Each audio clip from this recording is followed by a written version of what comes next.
Mm, mm, mm, mm. Bum, bum, bum, bum, ba-dum. Well, good morning, everyone. I hope this day finds you well. It is a great day, an outstanding day to be alive. It is better to be on top of the ground than the ground on top of you. Good morning to you. It is December the 9th, 2025.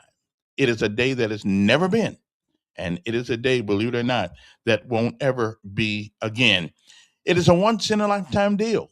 Once it's over, you don't get a do over. You don't get it back. You don't get to summon it from the past. You don't get to come back and do all the things that you should do this day that you don't. And you certainly don't get a chance to come back and undo the things that you do. So, whatever it is that you do with this day, December the 9th, 2025, make sure that if tomorrow should be, you be proud of what you have done. Benjamin Elijah May said, whatever we do in life, we should do it so well, no man living, no man dead, no man yet to be born can do it any better. And I say, if that is the standard by which you live your life, you'll always be successful because you'll only be a failure if you quit. We say, give out if you must, rest if you can, but you never, ever give up because quitters will never win. And while winners may lose every once in a while, they never quit. My mother said, all you have to do to keep moving is put one foot, just one, in front of the other. Good morning to you. It's time to rise and shine.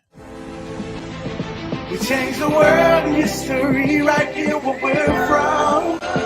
It's new beginning to you and me, cause we're not done.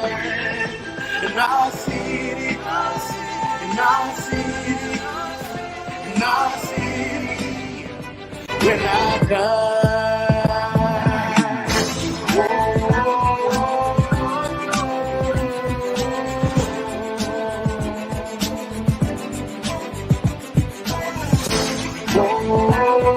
I appreciate that.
Well, it's time to rise and shine.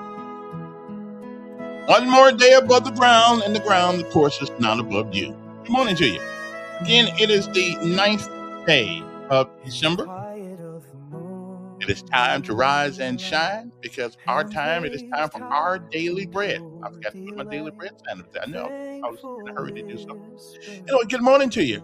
I'm Kevin Elkins, and this is Decisions Why do we call it that? Because everything we do requires us to make a decision. And even when we don't make one, we just made one. No. The decisions of life determine how that life turns out. Good morning to you. Next up is Our Daily Bread. We'll see you on the backside. Every moment filled with your warm embrace.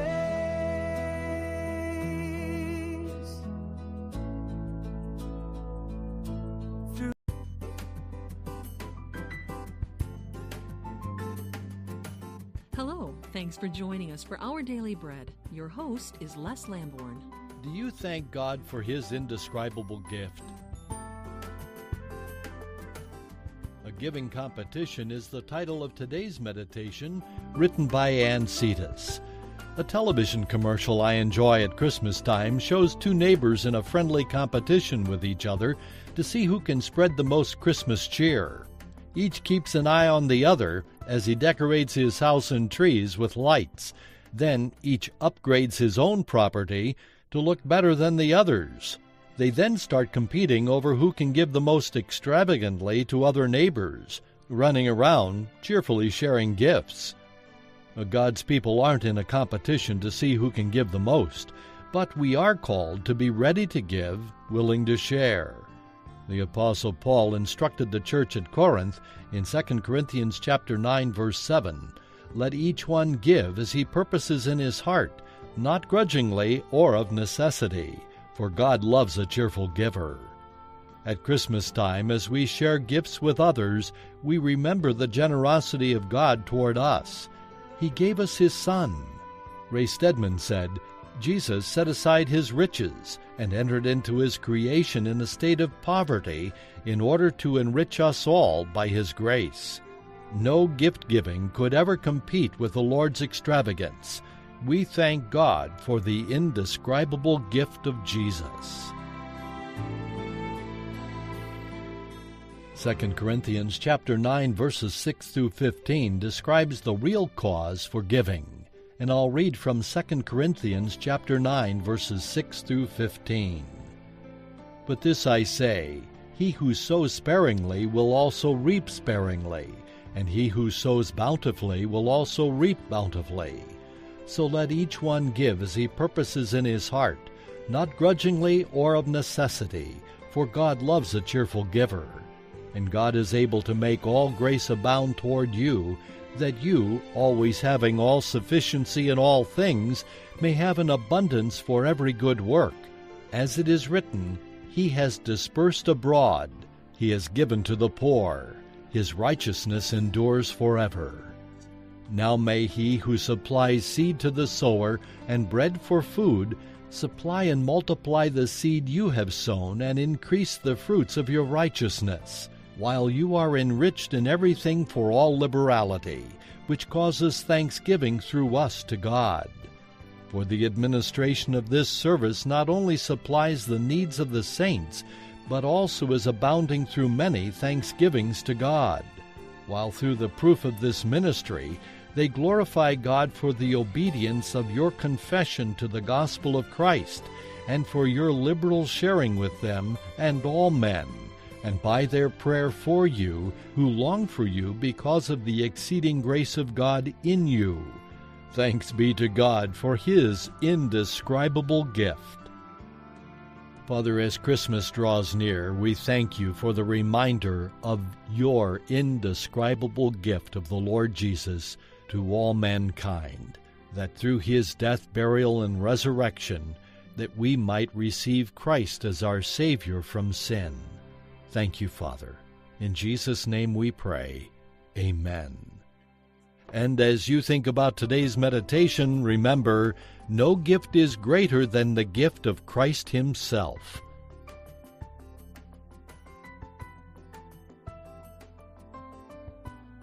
If you found help from today's reading, we'd encourage you to tell others about this ministry. And you can also check out odb.org for other resources that may be of help to you. Look under the Resources tab at the top of the page for more helpful material, such as Answers to Tough Questions, which covers a wide variety of topics. And you can read them online at odb.org.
Alrighty then. Okay, let me turn these headphones up here again. Okay, there we go.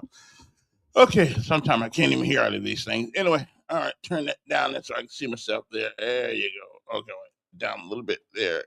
Okay, well, maybe it won't go down any further. Okay. Well, I don't need to see myself that much anyway. Anyway, good morning to you. It's time to rise and shine. Now, yesterday, I was trying to play this part, and it didn't work out the way I wanted it to, but I fixed it last night, and I'm going to play it right now. And now, scheduled to be here today. At least that's what I was told yesterday. The mayor, and they had some interesting things at the city council meeting yesterday. We're going to talk a little bit about that. And is it time that Montgomery has a civic center? That's an interesting question. I mean, every other major, Columbus, Georgia got a civic center. They're about the same size we are. But we can talk about all that stuff later on. Anyway, good morning, and we also got a couple other things that we need to talk about before the mayor gets here. Where is my where's my thing at? Okay, where is my thingamajigger? Okay, here we go. Right here. Okay. Let me see. One Stop Wireless. Don't forget about them. Also, we getting down a gay title. Come on, man. decisions is a great title, because can you see, you decided to say that. You see what I mean? So everybody, okay, makes decisions. So now, whether you don't like it or not, well, that's a whole different, that's a whole different ballgame. But everybody makes decisions. You can't get around it, no matter how hard you try. It is you just got to make them. Everybody makes them. Now the question is, how how is your decision making process going? See, that's the whole question. It's got nothing to do with anything else. Okay, so don't be harsh. Okay, I'm just saying.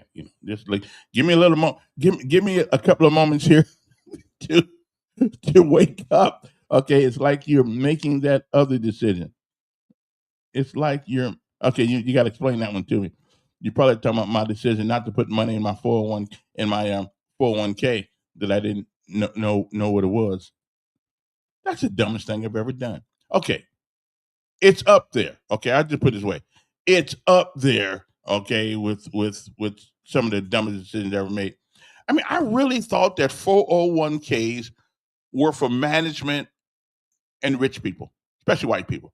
Because I never saw a movie with Richard Pryor back in the day. So nobody ever mentioned a 401k. The only time I remember hearing a 401k is what's that what is Wizard of Wall Street or whatever. I mean, I know we don't talk about those kinds of things, you know. But I'm telling you, if you more like cogitations. Well, listen, you guys, if you go to work someplace and they offer you a 401k, even though you think you may not last there long, like me, I thought I was going to be there. I thought I was going to be there a year, maybe. Because normally in radio, you don't get a chance to stick around unless you're playing rap music, so you can kill a whole community. You don't get a chance to stick around very long sometimes. So I figured, the next thing you know, it's 24 years. How much money could I have saved? I just didn't know. I ought to sue somebody for not telling me. I should sue somebody for not telling me what it was. Okay, I'm just anyway. Jimmy V, I think you'll like this. It is a message of hope, eternal thought. It is a message of never give up, never ever give up. Because sometimes we all want to, don't we? Yes, we do. This is 1993, right before he died. Okay, so Jimmy Valvano, the former coach of the what's it? I don't. It was one of them. Anyway, here he is.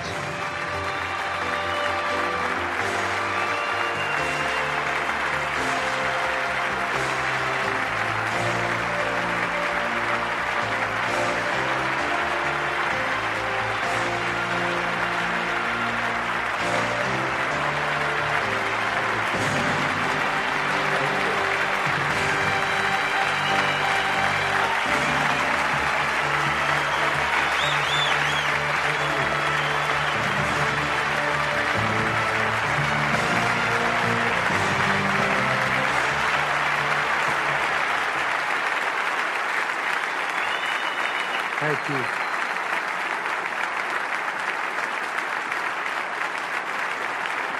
Thank you very much. Thank you.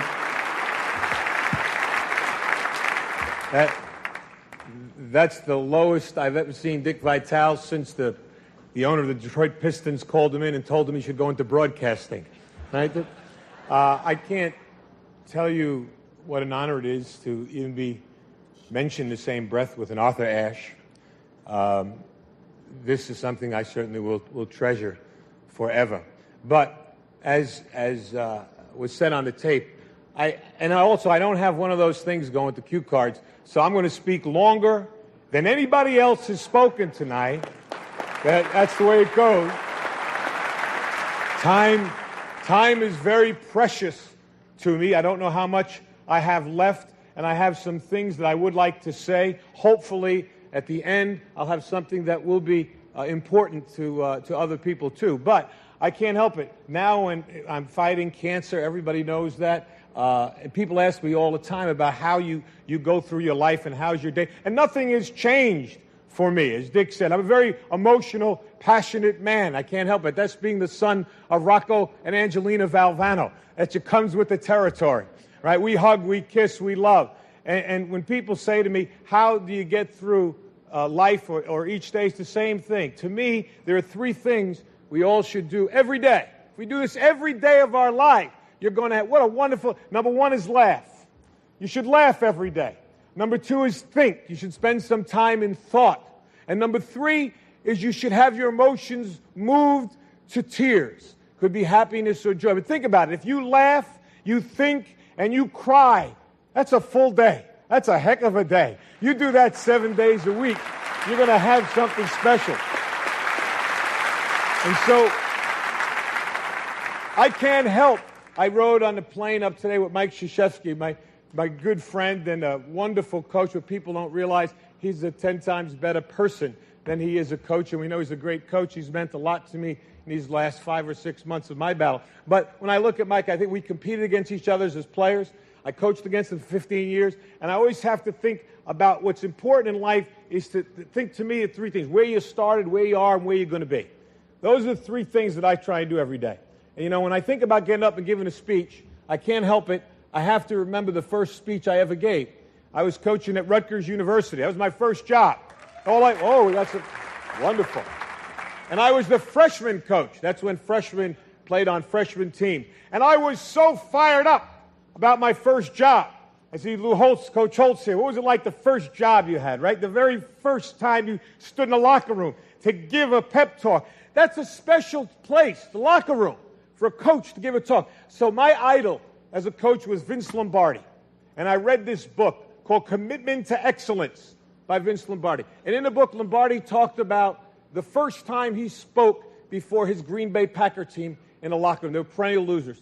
And I'm reading this, and Lombardi said he was thinking, should it be a long talk, a short talk? But he wanted to be emotional. He said, be brief. And this is what he did. Normally you get in the locker room, 25 minutes, a half hour before the team takes the field.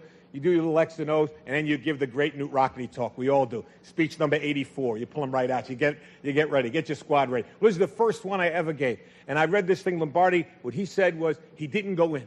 He waited. His team was wondering, where is he? Where is this great coach? He's not there. 10 minutes. He's still not there. 3 minutes before they have to take the field, Lombardi comes in, bangs the door open, and I think you all remember what great presence he had.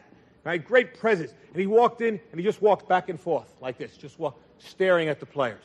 And he said, all eyes on me. And I'm reading this in this book, and I'm getting a picture of this Lombardi before his first game. And he said, gentlemen, we will be successful this year. You can focus on three things and three things only: your family, your religion, and the Green Bay Packers. And he like that. And the rest of it, they knocked the walls down. The rest was history. I said, that's beautiful. I'm going to do that. Your family, your religion, and Rutgers basketball. That's it. I had it. Listen, I'm 21 years old. The kids I'm coaching are 19. All right? And I'm going to be the greatest coach in the world, the next Lombardi. And I'm ready. And I'm practicing out right beside the locker room. The manager's telling me, you got to go in. Not yet. Family, religion, Rutgers basketball. All eyes on me. I got it. And now finally he said, 3 minutes. I said, fine. True story. I go to knock the doors open, just like Lombardi. Boom! They didn't open. I almost broke my arm. I was like, it was one that didn't open. Now I'm down. The players are looking. Coach, help the coach up. Help him up. And now I did like Lombardi. I walked back and forth, right? And I was going like that with my arm, get the feeling back in it. And finally I said, gentlemen, all eyes on me. These kids wanted to play. They're 19. Let's go. I said, gentlemen, we'll be successful this year if you can focus on three things and three things only. They said, your family, your religion, and the Green Bay Packers, I told them. I did that. I remember that.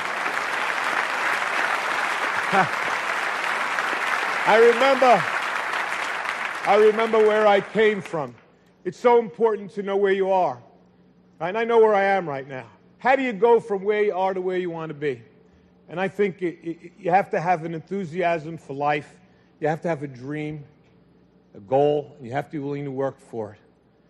I talked about my family. My family is so important. People think I have courage. The courage of my family is my wife, Pam, my 3 daughters here, Nicole, Jamie, Leanne, my mom, who is right here too, and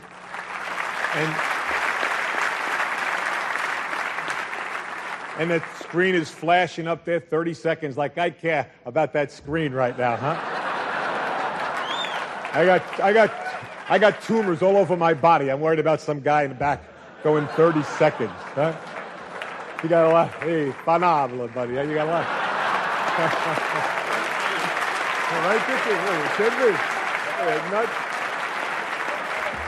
Right, I just got one last thing. I urge all of you, to enjoy your life, the precious moments you have, to spend each day with some laughter and some thought, to get your emotions going, to be enthusiastic every day. And Ralph Waldo Emerson said, nothing great can be accomplished without enthusiasm, to keep your dreams alive in spite of problems, whatever you have, to be able to work hard for your dreams to come true, become a reality. Now I look at where I am now, and I know what I want to do. What I would like to be able to do is to spend whatever time I have left and to give and maybe some hope to others. All right? Arthur Ashe Foundation is a wonderful thing. And AIDS, the amount of money pouring in for AIDS is not enough, but it is significant. But if I told you it's 10 times the amount that goes in for cancer research, I also tell you that 500,000 people will die this year of cancer. And I also tell you that 1 in every 4 will be afflicted with this disease. And yet, for somehow, we seem to have put it in a little bit of the background. I want to bring it back on the front table. We need your help. I need your help. We need money for research. It may not save my life. It may save my children's lives. It may save someone you love. And it's very important. And ESPN has been so kind to support me in this endeavor and allow me to announce tonight that with ESPN's support, which means what? Their money and their dollars, that they're helping me, we are starting the Jimmy V Foundation for Cancer Research.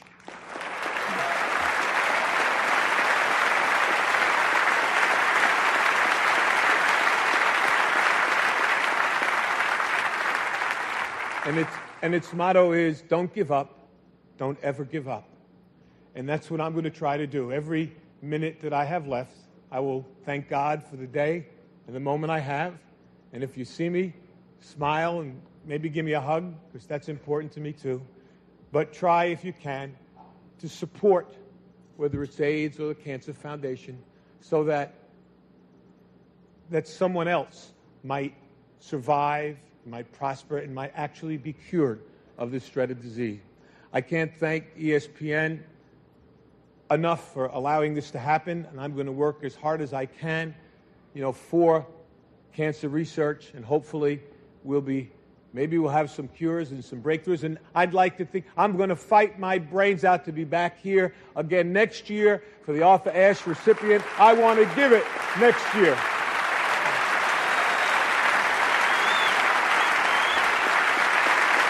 I know I've got to go. I've got to go, and I've got one last thing. I've said it before, and I'm going to say it again. Cancer can take away all my physical abilities. It cannot touch my mind, it cannot touch my heart, and it cannot touch my soul. And those 3 things are going to carry on forever. I thank you, and God bless you all.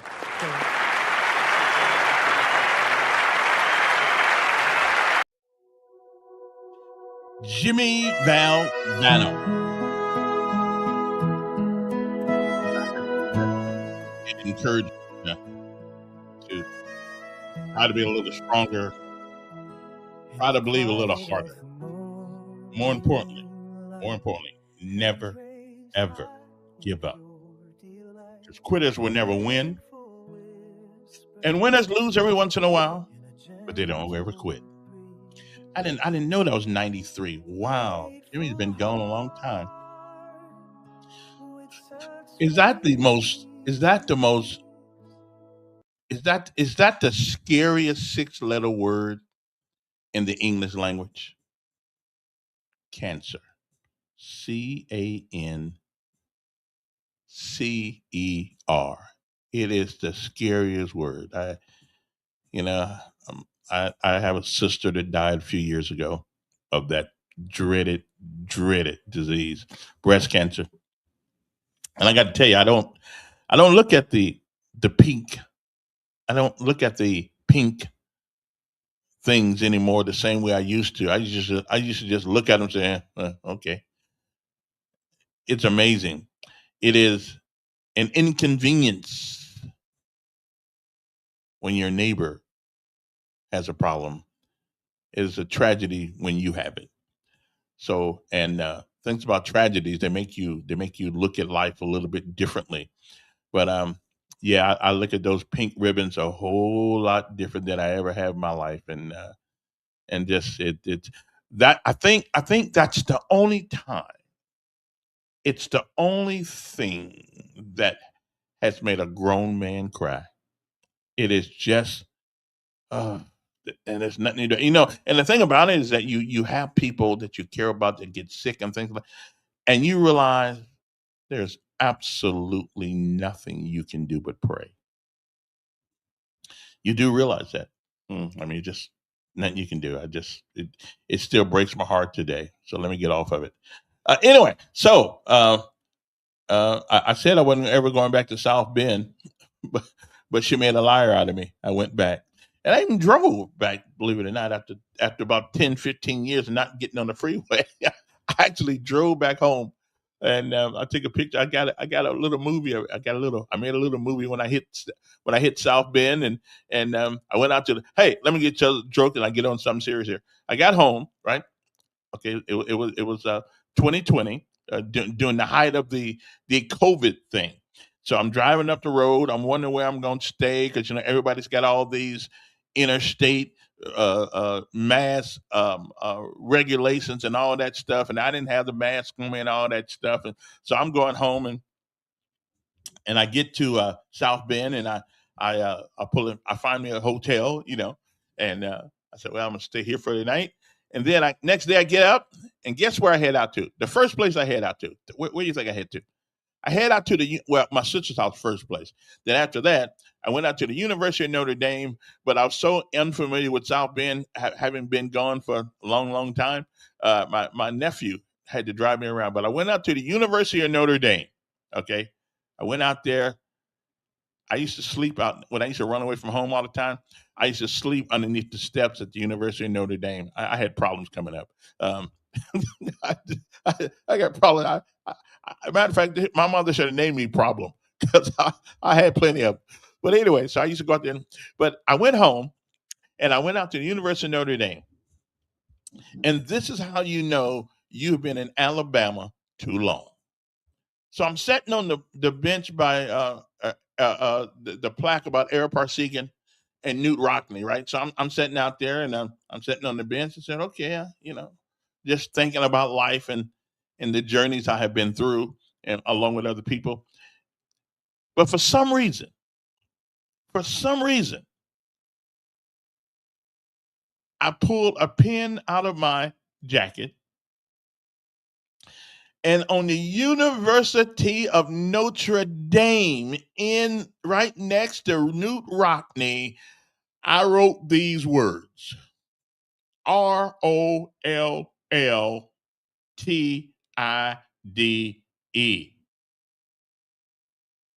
I knew I had been in Alabama too long when I wrote Roll Tide. Listen, if Ara Parsegian or Newt Rockney could have came off that thing right there, they'd have smacked me silly. But anyway, so much for that. So much for that one. Anyway, those are the lessons of life. I was just been in Alabama too long. Anyway, good morning to you. Hope this day finds you well. I'll just tell you now, if the folks out there knew I had wrote Roll Tide on their bench, they probably would have been a little bit upset at me out there. Since last time we beat those guys, last time we beat those guys was 1973. I thought it was 72. In the Sugar Bowl. I think it was in Sugar Bowl, like Cotton Bowl, one of those bowls. I was too young to know what the bowls were back then anyway. I just know we haven't beat them since then. And And of course, our favorite curmudgeon, Don says, I just made that up. Well, Don, I'm with you, brother. Listen, I have realized that your name should be problem child number 2 because you got issues too. But I ain't mad at you. That's okay. You can think of it. No, I didn't make that up. I was out there and I actually I actually did it. Roll Tide. I don't know what I was thinking about. But anyway, I haven't been back home since 2020, as a matter of fact. But I may have to go home again. I may have to go home one more time without being on the train in a box. So we'll see. Anyway, good morning to you. Hope this day finds you well. First of all, let me tell you about our sponsor. And of course, our sponsor of our show, before I get to anything seriously today, one of our sponsors, of course, is here it is right here. I got it right there. Where's it? There we go. One Stop Wireless at 334-320-2988 at 3445 Atlanta Highway, right on the corner of Atlanta Highway and Coliseum Boulevard. You'll see a Shell station right there, and they don't get there until about 9 o'clock or so. So but here's one of the services that they give you that nobody else will. Okay, you got an old phone at home? Not so old, maybe not so old. But why buy one when you got one, right?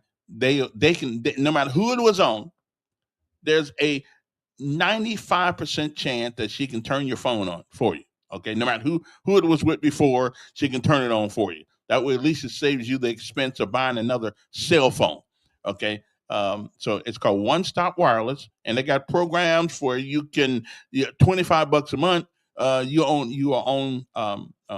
You got phone service, whatever. So whether you take your own or you buy one from those guys, they got a phone that is within your price range. Okay, it's called One Stop Wireless. Again, it is 3445 Atlanta Highway, which is located on the corner of Atlanta Highway and Coliseum Boulevard, right inside the same building with the Shell gas station right there on the corner. Okay. Listen, take it.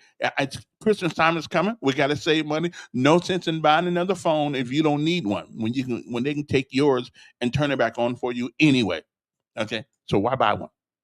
Let them turn yours back on for you. Okay, or if it's so old that you want a new one, they got new ones. They got Google Pixel phone. They got Apple. They got Samsung. They got all kind of phones down there. Okay, please go down there and help those that help us. At least they keep us on. They help and keep me on the air here. Where we don't call this air, but it's kind of like the air. Somewhere the internet's going through the air. So anyway, so go down there and see those guys. Okay, and it's called One Stop Wireless. And I'm just telling you, they do good work. I've been with them for about 10 years. I've been dumped by a lot of carriers, but I've been with these guys for the whole time because the service is always on. I don't have to worry about it going out. They got a bunch of different services they can put you on. Simple Mobile, just all kinds of things they can put you on. So again, if you got a phone that somebody turned off or they treated your brother wrong, you might want to take it down there and let them get that sucker back on for you. Okay, that's One Stop Wireless, and again, that number is 320 area code 334-320-2988. Now, one more thing that we are trying to get done before I go into place to do this. Again, the time is getting short for our Helping Hands. Now, let me explain to you for one time before I get to what we do or what I do. There's always somebody out there that needs a hand. Always somebody. No matter where you find yourself. Okay, no matter where you find yourself, there's always somebody that's doing worse than you. So what we try to do each year is let you determine who gets some help, and we go around town and we ask people for money, and they've been doing it for 9 years. Okay, we've been doing it for 9 years. We go around town, we ask folks for money, and if you want to donate, I'll tell you how to do that. And people, you have to send a letter or an email or something about the person, because nobody can ask for the money. That's the difference about this little charity thing. You can't ask for money. Somebody has to ask for you.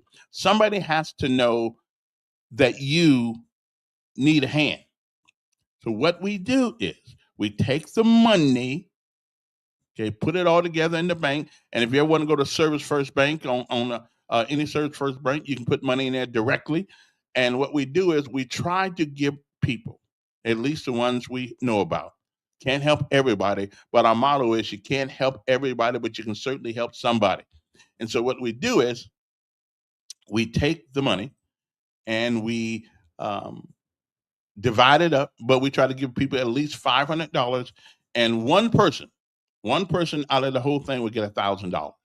Okay, and that's the person who is in the most dire strait. Okay, we don't get. I don't try to get gift certificates and all that stuff because people sometimes need to pay their light bill.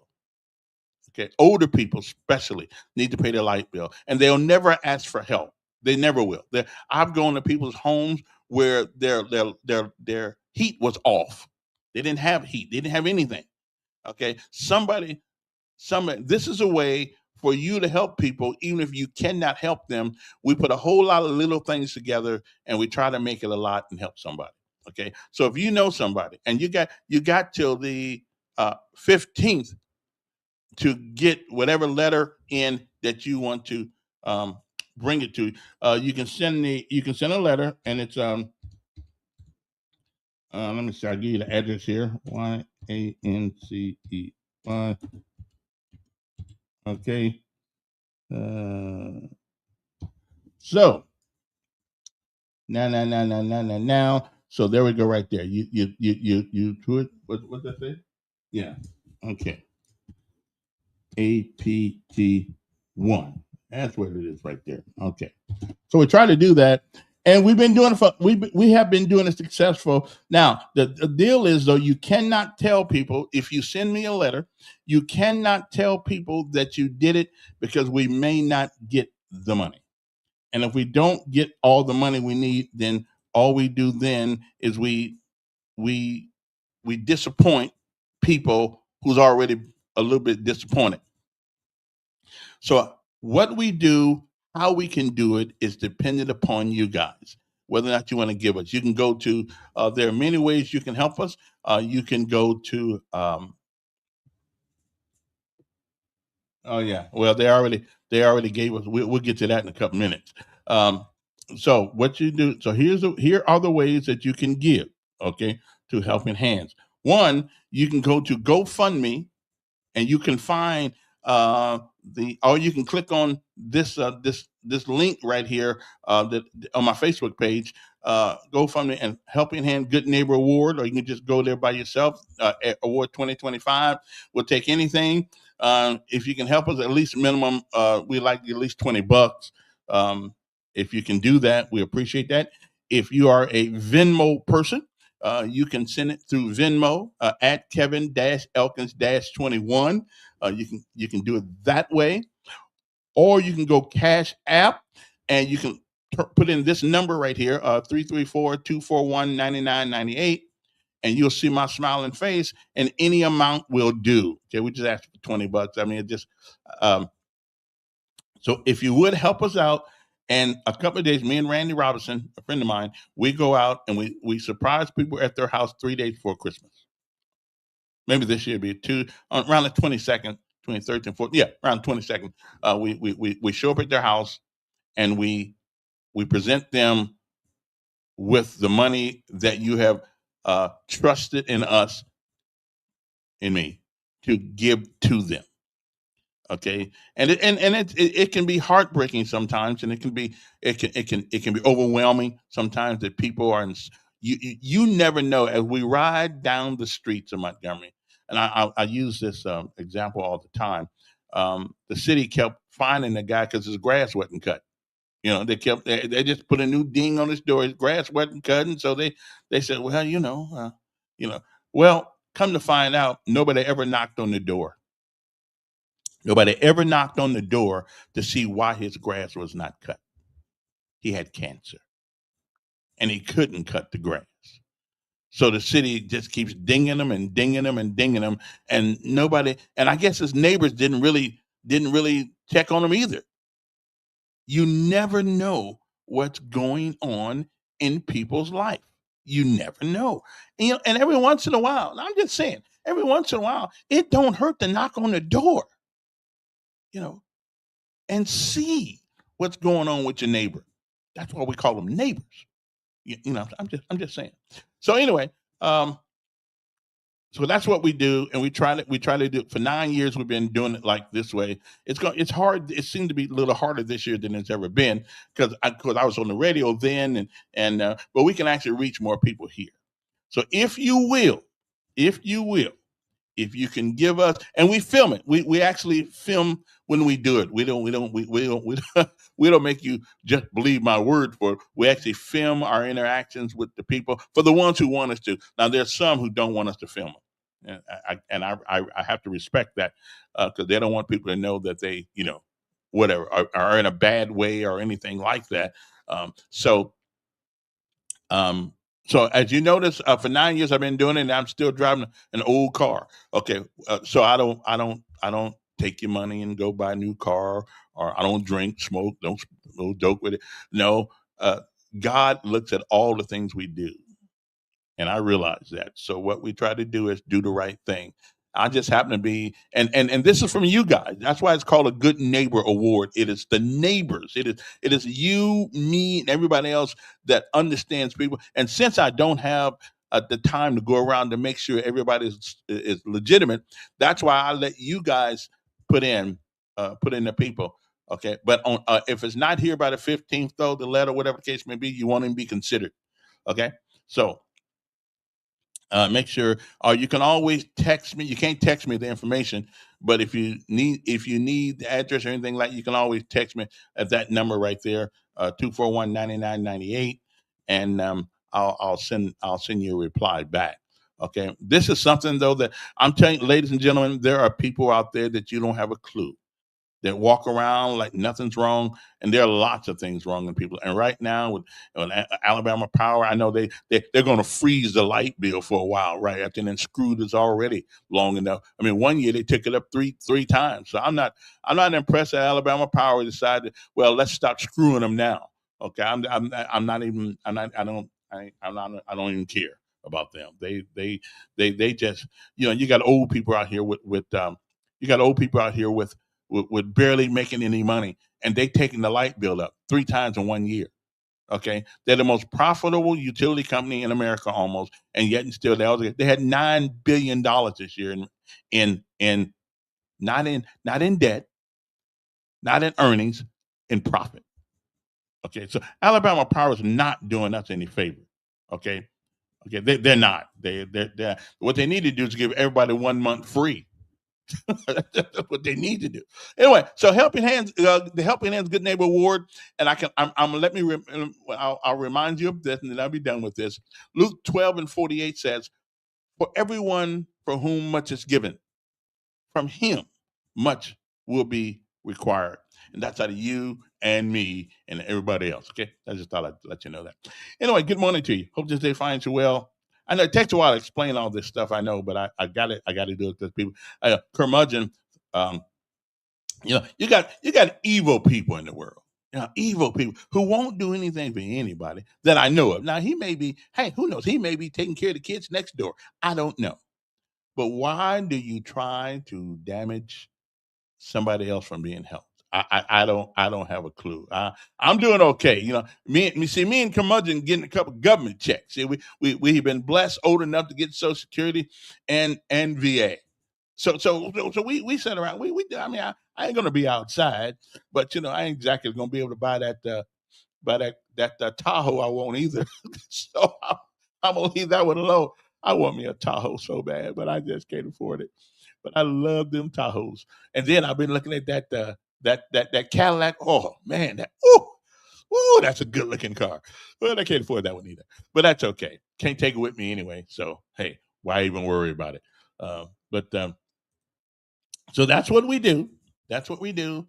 That's what we've been doing for like 9 years, just helping people. So again, if you want to help us, you can go one more time. I'll show this one more time. You can go, ways to help us would be go to GoFundMe, okay, and look for the good Helping Hands Good Neighbor Award. Come down And after that, you can go Venmo, and that is at Kevin-Elkins-21, or all that's failed. And make sure you put on, if you do go through Cash App, you make a note that says HH, so I won't think somebody just being nice to me and giving me money. Okay, helping hands. Okay, HH, that's what it's for. Okay, and it'll go to the bank. If I need to show you, go to the bank, I will. See, as long as you give money, I'll give you what we got. That information, I'll let you do that. I'm not a 501c3. You can't write it off, but listen. There are more things, more pressures than writing it off. It's how the good Lord looks at you. Too much is much is given, much is required. But I'm not answering questions for people who don't give no money. Okay, I'm not. So save your questions. I'm not talking to you, whatever the case may be. If you're lucky, I'm not rich. Some of y'all I wouldn't even talk to. Anyway, okay then. Hope you liked that Jimmy V thing this morning. It was a good thing. Now, before the mayor gets here, I think he's coming. He's supposed to be coming anyway. Yesterday, there were a lot of conversations downtown yesterday about land. I didn't really get the gist of it on TV. Evidently, there is some land in Montgomery that I was Mr. David Humphrey and them that they be whining about this. I don't know what's going on, and I don't know the nuances of the land, except that there's some discussion whether or not we should buy the land or whatever. Now I heard Jen Wright say that we paid $80,000 for a survey. I'm trying to figure out, we're surrounded by all these colleges, and why do we pay for the 80 grand for these things? For somebody to go out there and look at some dirt. I don't have, but then again, I'm ignorant though to surveying and things of that nature. So maybe there's a reason why we need to pay $80,000. Okay, I don't know. I don't know why. But anyway, so when the mayor gets here, we'll ask him about that. What does it say? Shouldn't your billionaires give you the money then? Well, I don't have any billionaire friends. Not that I know of. Not that I know of. But listen, you can't make people do things that they don't want to do. Okay. And and to be quite honest, it's people who don't have a whole lot that give often. Okay. I mean, they give out, and I don't want to get in. I don't want to get into politics here, but Republicans, people who call themselves Republican, give more than Democrats, and not that I don't care. Whatever you happen to be, but we always got this thing about. Well, they don't give none. They rich. All they do is take that money. Well, if it were not for rich people, there'll be a hell of a lot more poor people, because they give jobs. They also create jobs. Election time is coming 2026, so freezing the power bill, yeah, it's too damn late. I certainly agree with you. Okay. Anyway, so don't forget, send a letter. Send it to this address right there, 1917 Yancey Avenue, Apartment 1, and put my name on it, Kevin Elkins, or Helping Hands, whatever the case may be. All right? Shouldn't you be in there? Yeah. Everybody should give. Okay. You just have millionaire friends. Well, I got a couple of friends that got a couple of dollars in the bank, but that's their money. I can't make them give it to me. And some have given, so that's cool. All right, but you know what? I'm not the only little place in town that's begging people for money. I mean, these people get hit up all year long. I'm also a member of Hope Inspired Ministries. We go around and we ask people for money, also to help those young people and older people who found life kind of difficult. And Hope Inspired Ministries, of course, is a place where you can come and you can get help if you need it. Not financial help, but you can get help on finding jobs and things of that nature. There are people, I didn't realize, there are people who are 60 years old who've never had a job.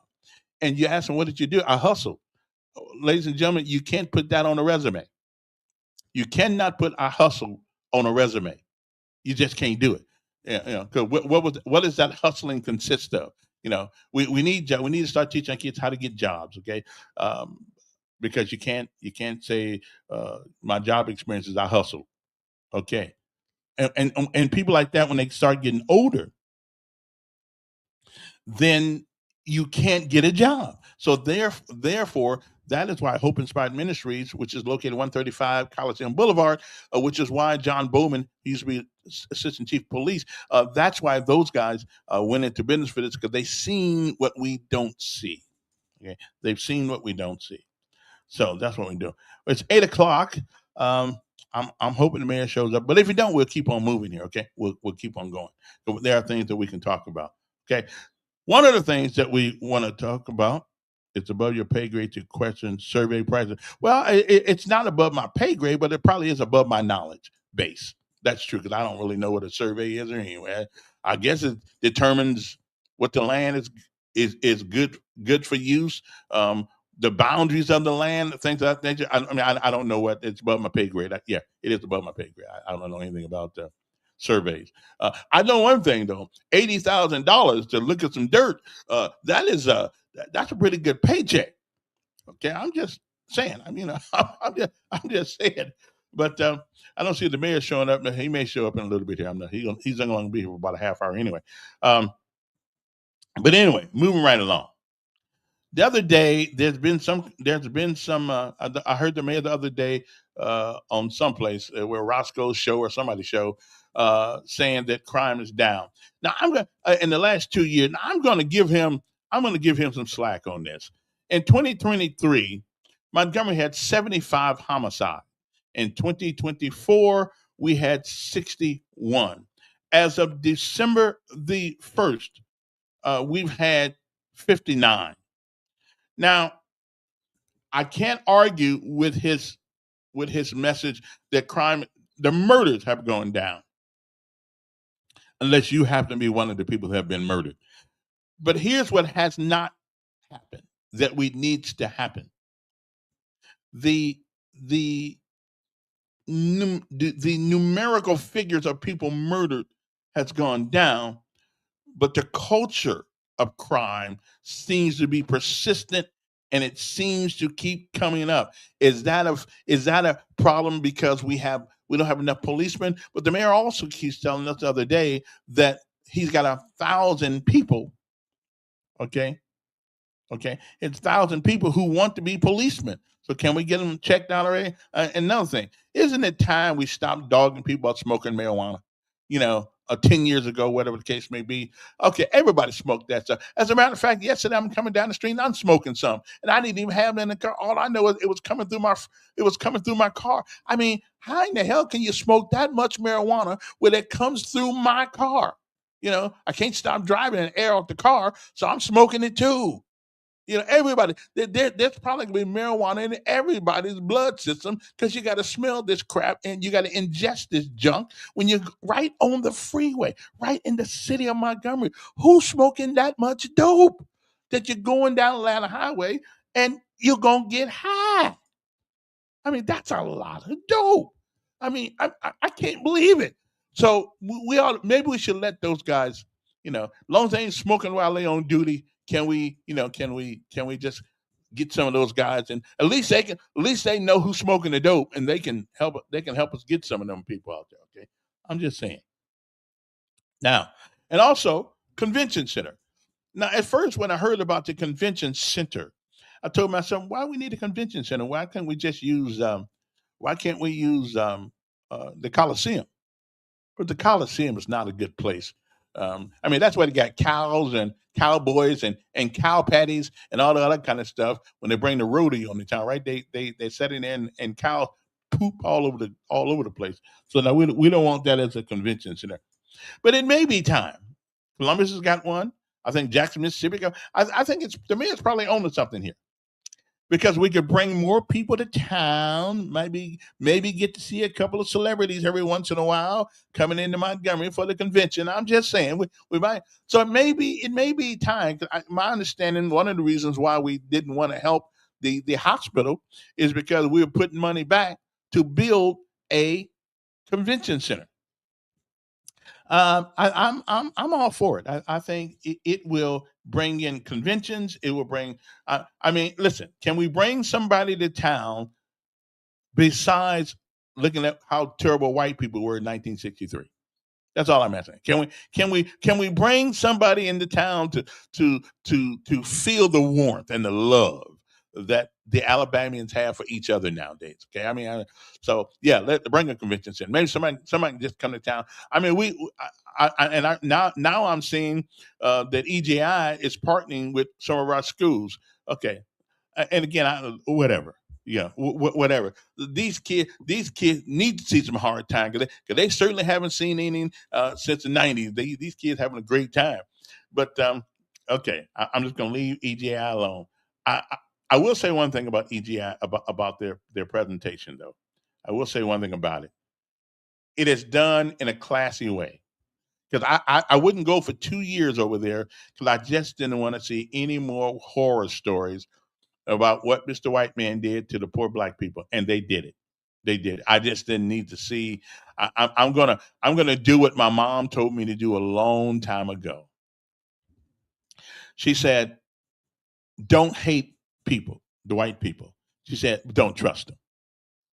Okay, I think that's pretty good advice. I mean, I don't trust many people anyway.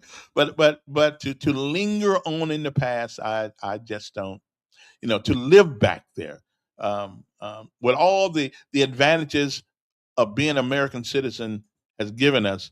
Often we, especially as black folks, we still want to hang on to that path. Now, somebody said something the other day that made a lot of sense to me. I mean, it was on what was it on? It was on TV. I think that's what it was on, and he said when the Jewish people uh, talk about the Holocaust, nobody tells them to forget about it.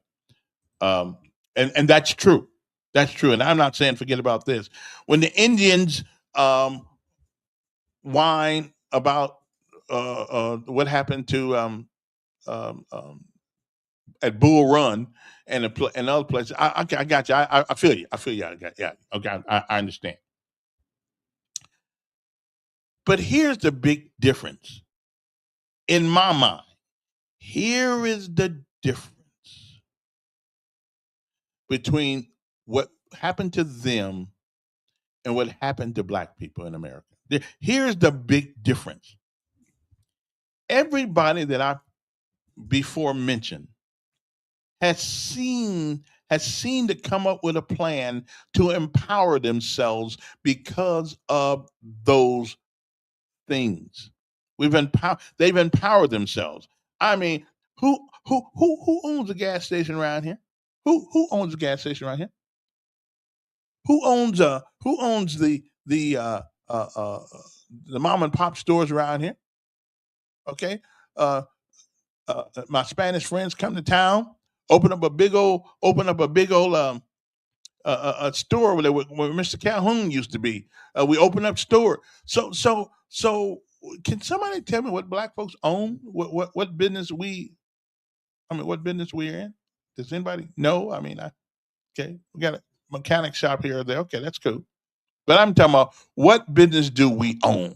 We know who owns the gas stations, and we all got to get gas. We know who owns those things, and I'm not mad at them either. They saw an opportunity. They came over here and they tried to make a living for themselves and their families, and so they can send a little money home to help the rest of the crew. But what do we own as black people? Except a except a piece of the jail. Let me see here now. What you want there, Duke? Look here, dude. You don't have the mail on yet, do you? Nah, he ain't showed up yet. So I Oh, okay. I just making sure I didn't want to interrupt this time or whatever. no. I'm concerned about your president, man. He's falling asleep. Kind of like the last president we had. But I hadn't heard you guys talk about that. Why is the president going to sleep, man? Everywhere you go. I didn't talk too much about that when Biden did it. Hey, they were Uh, tired. They was tired. They were tired. They were tired. Okay, but what Biden did, y'all say old and feverish and Sleepy Joe. So are you going to get Trump a nickname too? Trump is about as old. Listen, Trump is Then, on the sidewalk. on top of that, Cam, he forgetting stuff. He told a reporter the other day that he didn't mind that the whole video of the boat Hey, shooting would be released. So lady asked him yesterday about it. He said, "I ain't say that. okay, See, listen, that fake news." listen. He went to election out. Okay, I got the mayor on with us right now because his time is valuable. Good morning, Mayor. Hey, good morning to yourself. Listen, let me say this, and I agree with you, Willie Durham. Convention Center Yeah. is going to more than prove his work. We can talk about that too. But, man, I need you to understand. I'm not like those city councilmen you have on here and those county commissioners. Mhm. You can call them at the last minute to get them to come on. But you can at least give a mayor more than 24 hours notice. Wait a minute. Before you Wait a tell minute. me I got an 8 o'clock appointment with you. See, that's how you get in trouble if you say, well, I can't ever reach the mayor.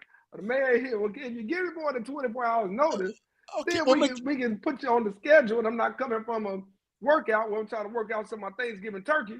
I understand. In I understand. between my Christmas and Okay. holiday calories, I'll be Okay. all right. Then I can Okay. look presentable. Well, Mayor, your man called me, said you were scheduled. All right. Well, I'm going to talk to my man, Yeah, whoever my man is. Miguel's a good man. Okay. Okay, but Miguel and I gonna have a little talk. I'm gonna see if his version matches your version. Okay. Well, I figured maybe a little bit different, but okay. yeah. But that's okay. How you doing? Hey man, listen, I'm healthy and we doing all right. Got a little voice issues. Yeah. Look, I can wear my Vanderbilt Commodore hat. Yeah. With some pride. I know you're an Indiana guy, so Yeah. you can do that too during this football season. Yeah. Family's good. Yeah. And the community is doing better. So, hey, but I'm not gonna complain at all. Okay. You were talking the other day about crime. We ain't gonna spend a whole lot of time on this. And listen, we all know that you're not responsible for crime, but you are accountable for it.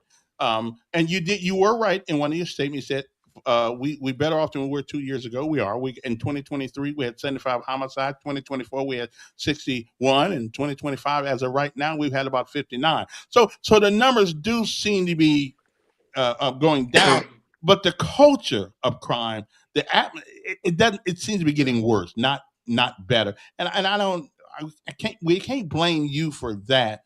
But is there anything else you can think of that maybe we can change the culture of? I mean, we got people educated now more than they've ever been educated in our country's history. Mhm. Why do you believe that the culture of criminality is so big part of our culture now? I think the same reason greed is. I'm 10 years ago, how many billionaires did we have in this country versus 20 years ago versus where we are right now? Greed is accessible and money is accessible. And so people feel like they need to have more of it and do whatever it takes to get that, right? When it comes to crime, it is accessible now. People talk about the good old days under mayor, this person, under mayor, that person. You're right. You didn't know what was happening a block away from you until that afternoon 20 years ago when we were growing up here, 30 years ago when I was in high school here. So when you think about that, now you know instantaneously what's happening everywhere. Everything is breaking news. Everything is live streamed. It can be a car accident. It can be a fire. It can be a fist fight. Whatever it is, somebody's got a camera. So because of those things are coming in, we internalize it more. Listen, I've been in blessed rooms. Don't be mistaken. And with sociologists, consumer behavior specialists, the best marketers, and everything you can imagine. Our brains are taking in hundreds, if not thousands, more images every day than just 25 years ago, Kevin. Mm-hmm. So we are able to see things a lot more. So when people see this guy flashing money on TikTok, or they see somebody on Discord, or they see somebody on Twitch live streaming, it's some young people doing that, much less Facebook, then you have people who feel like, well, hey, maybe that's what I should be doing instead of going to learn this trade and how to be a welder, or how to be an electrician. Is it right? No. I'm just telling you, it's no different than the housewife here who says, I want to be like the housewives of the Potomac, and I want what they have in their house. I want to look like she looks. Is it right? No. But it's no different because we see it and we we're human. So we start to think, well, man, can I do that? Or can I do something like that? And unfortunately, people don't feel like the investment into the long game is worth it anymore. It's about now, it's about me, and it's about what can I have and how quick can I get it. And that's unfortunate, for not only Montgomery, it's unfortunate for our society.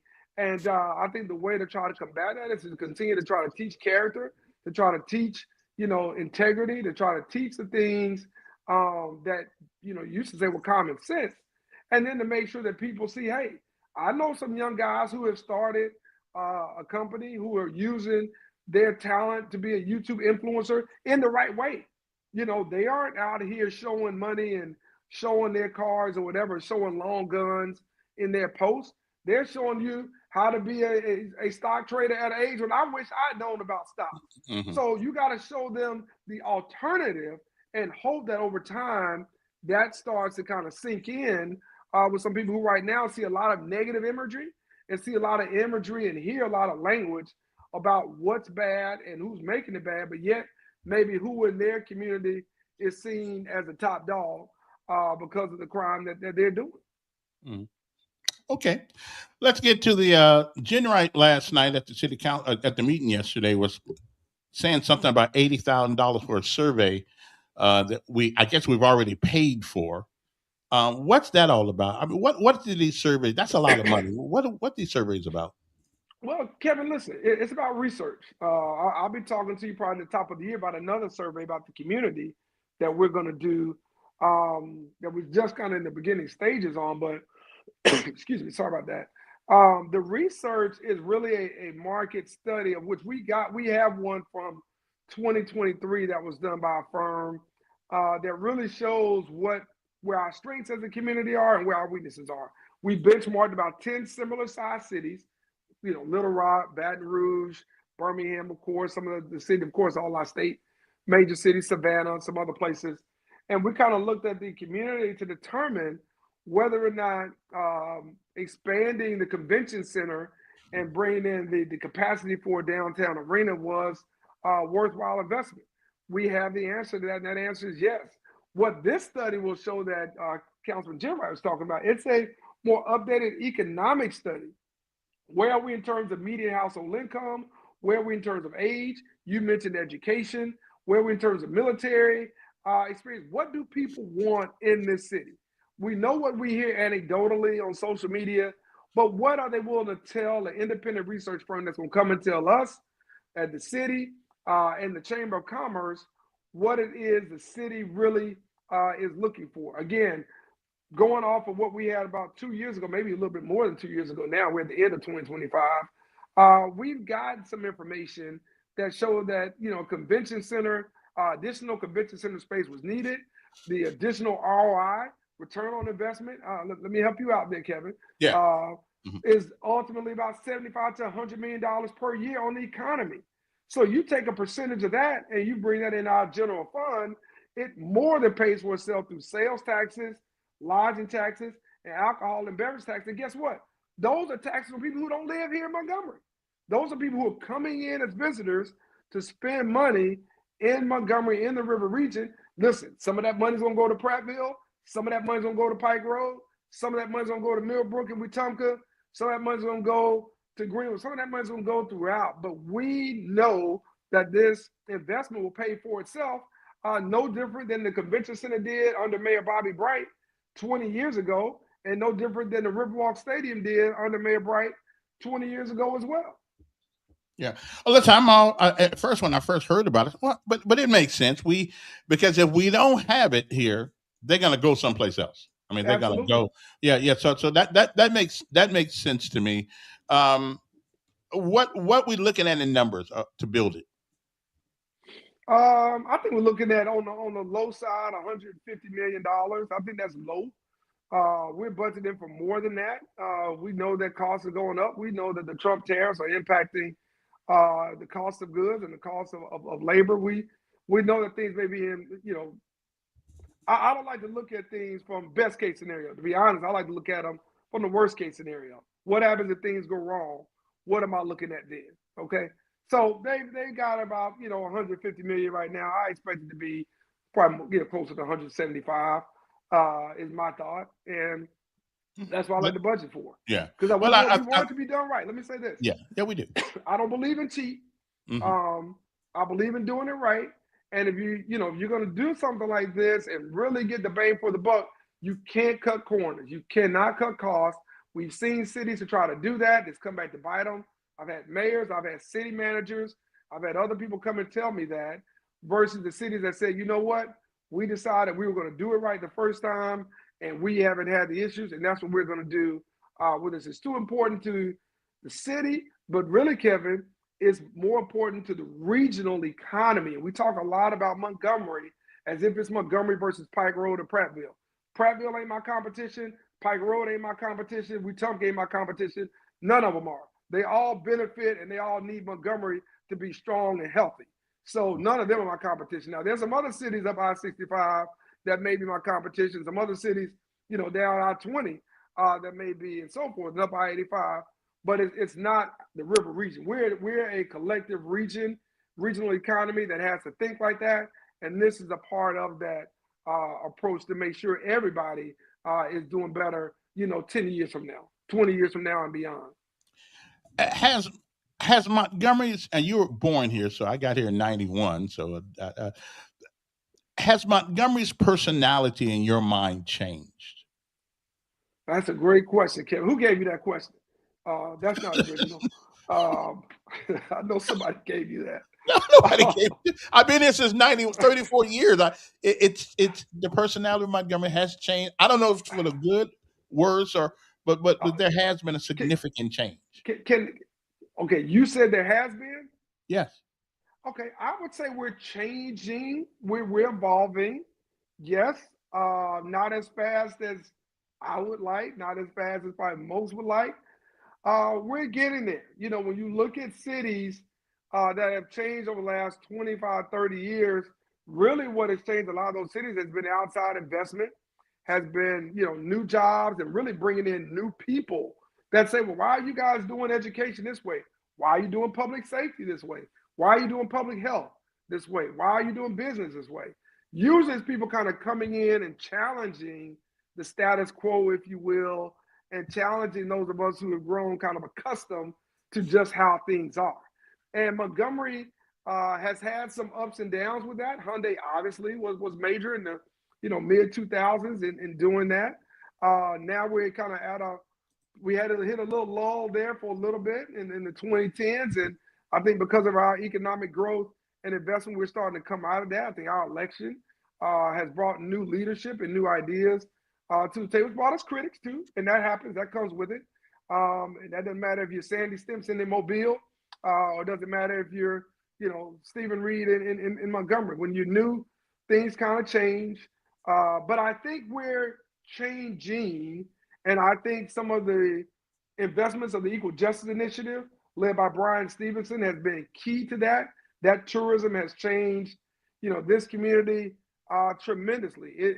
I couldn't have predicted that when I came in 2019. I don't know if the Equal Justice Initiative could have predicted that. It has fundamentally changed, and I also think, our investments into other things that will allow Amana Beverages and allow these multi-billion-dollar investments coming into the city and the people that come with them is changing not just Montgomery, but I think it's changing the river region because not all of them live in Montgomery. It's changing the river region as well. Okay. The Meta Center that's I guess is going up out there. It is my understanding, and you please correct me if I'm wrong, which won't be the first time. Power consumption by the Meta Center is going to be significant. Yeah. Do we, as the citizens of Montgomery, get a piece of that bill, or do they pay for all of that energy they're going to use?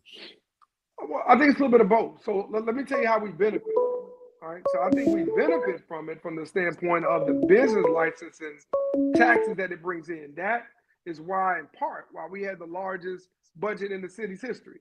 Mm-hmm. So that investment allows money to come back to the city's general fund, which allows all the members of the council to say, hey, we want to do more street paving over here. We want to fill more potholes over here. We want to pick up more trash over here. We want to improve lighting and other infrastructure over here. And it allows us in the mayor's office to do the same and say, all right, let's do But that. is That it makes sense. right? Well, the question is though, do we have to share some of the burden? Yes. Hey, Kevin. I mean, they got plenty of money. So why we got to pay? There's nothing free in this world. I think I've heard you say that over your time on radio. That's true, Okay. but I don't want to pay for their light bill. Well, again, we get the benefits from it. We're not paying as much as some other communities are paying. Okay. To be clear about that. Hold on a second. But, Turn that thing down. Go ahead. You got the mayor. Can you check your text messages, please? Oh, that's why you called me? Yes. You don't want to talk to him? We got him. I have a question sent to you. Oh, okay. Well, I'm running a bunch of things here at the same time. I don't see a question. Okay, so do I need to read those out? Hold on. Yeah. Yeah. Is that what I need to do? Well, you got him. You got him. Just ask him. No, hold on. Someone's trying to call me. Let me get this number. Well, you text them back to me, and I'll look at them. Thank you. I've already texted them to you. The telephone number. Yeah, you must 922-3030. That's the number I get the texts on. Hey, Elk, man, let's go, Okay. man. I'm going. Say it again. I'm going, man. 922-3030. Come on. 922-3030. Yeah. Deacon Durham, Okay, fine. help your man out. Deacon, Well, I know you out there. You and Pastor Lee B. Walker Jr. Y'all help Elk man out. Hey, listen. He need more than prayer. Wait a minute. Get him out there to. What? Since I have been here, I've always complained about one thing, and that is our insatiable insatiable appetite for reminding us of the vestiges of the past. Okay, I hear that. Now, I hear that. I know where you're going. Keep going. The problem I have is everybody else seems to have empowered themselves because of that past. Mm-hmm.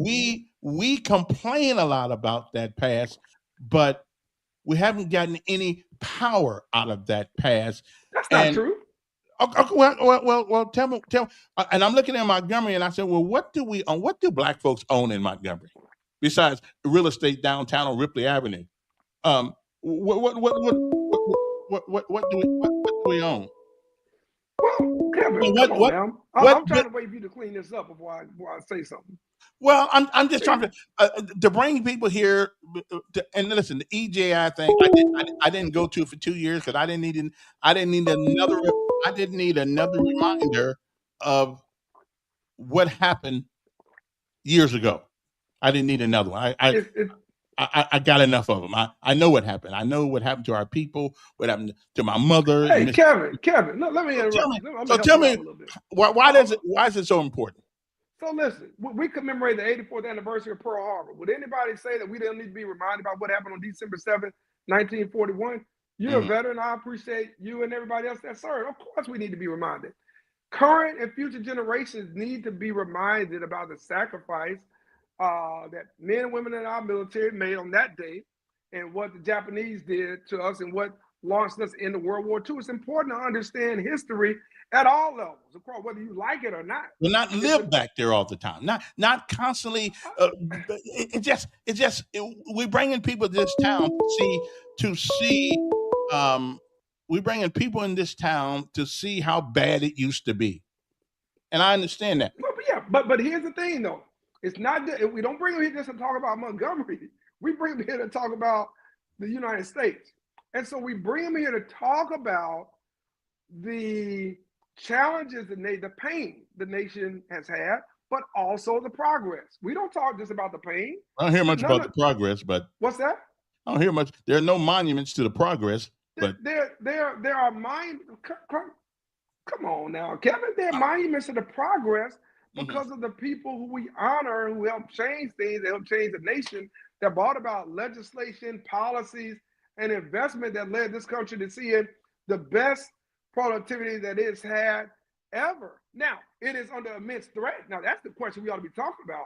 It's under immense threat, right? It's under direct attack right now, the gains of the last 60 years. And that's why it's important for us to talk about it. When you see the Supreme Court basically rubber stamping racial gerrymandering, that's a problem.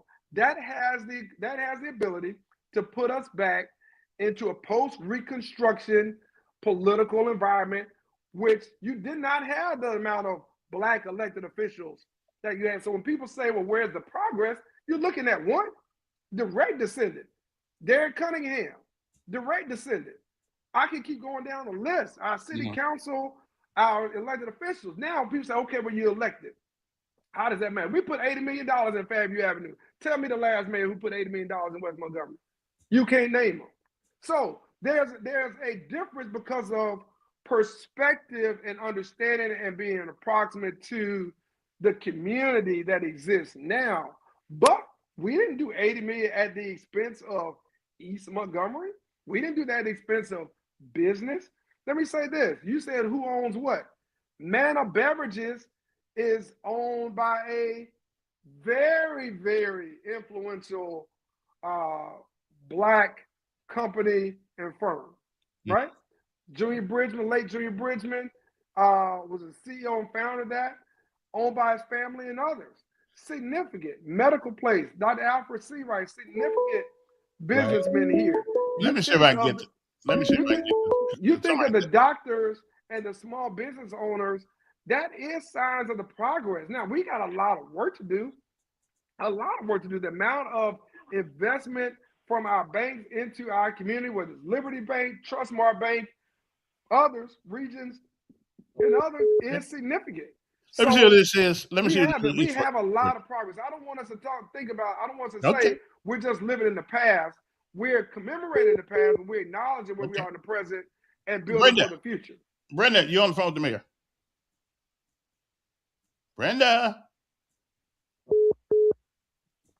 Okay, then. Ms. Nettles has a question. Are there any plans to annex Snowden area into the city? Not that I'm aware of, but let me say this.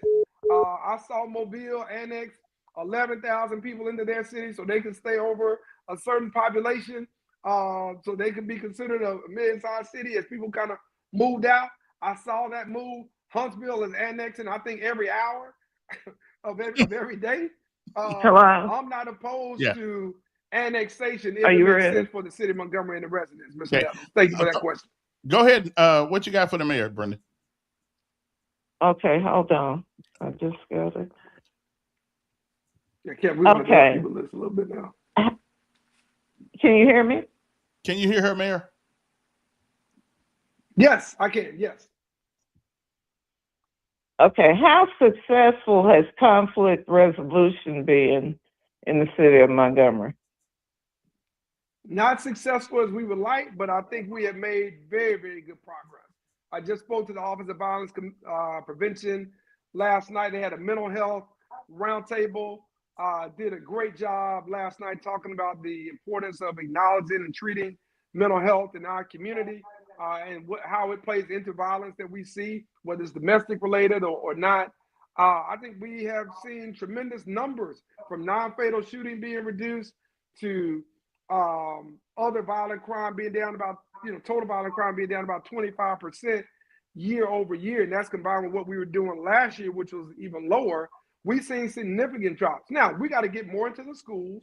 This came up yesterday. We have to get more into the community with Save Our Streets and Live Free and the other organizations that are helping us in this space. But I think we've done good work. I commend all the pastors, all the community leaders who've been helping us with that, most of whose names y'all don't know, but do the work each and every day to help us in that area.